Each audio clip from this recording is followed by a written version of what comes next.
আসসালামু আলাইকুম ওয়া রাহমাতুল্লাহি ওয়া বারাকাতুহু। সম্মানিত দেশবাসী, আমি cancer specialist doctor SM. Sarwar.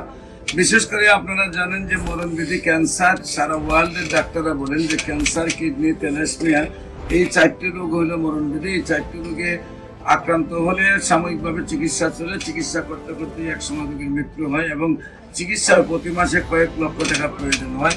তেমনি আমরা একজন রোগীর সাথে আপনার রোগীর অভিভাবকের সাথে পরিচয় করে দিচ্ছি, যিনি শেরপুর সদরে হাসিমে আমাদের ক্যান্সার রোগী থেকে সুস্থ হয়েছেন। আমরা তার ভাই মুস্তাফিজুর রহমান ভাই, আমরা মুস্তাফিজ ভাইয়ের লাগে পরিচয় হচ্ছি এবং আমরা তার ভাইয়ের রোগীর গল্পটা তার কাছ থেকে শুনি। মুস্তাফিজ ভাই, মূলত উনি ক্যান্সার রোগে আক্রান্ত হওয়ার পরে বিভিন্ন চিকিৎসা করার পরে উনি ইন্ডিয়া যাওয়ার উদ্যোগ নিয়েছিলেন।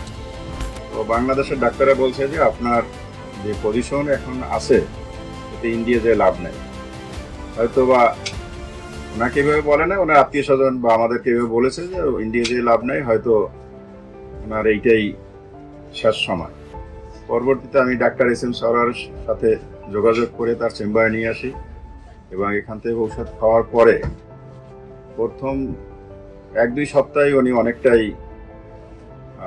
সুস্থবোধ মনে করছেন এবং পরবর্তী মাস উনি নিজেই সেই ঔষধ দিচ্ছেন এবং সম্পূর্ণভাবে ক্যান্সার থেকে উনি মুক্ত হয়েছেন। সম্মানিত দেশবাসী, আমি রোগী দেখি শনি, রবি, সোম সকাল 10টা থেকে বিকাল 5টা পর্যন্ত জাতীয় মসজিদ বাইতুল মুকাররমের মেইন গেট আল্লাহ লেখা বরাবর বাইতুল বিউলিপ্তের 11 এবং মঙ্গল, বুধ, বৃহস্পতি রোগী দেখি Habiganj bus stand popular general হাসপাতাল। আপনাদের সবাইকে আমাদের অফিস ভিজিট করার জন্য আমন্ত্রণ জানাচ্ছি। পাশাপাশি যে কোনো প্রয়োজনে স্ক্রিনে দেওয়া নম্বরে যোগাযোগ করেন। আসসালামু আলাইকুম ওয়া রাহমাতুল্লাহ।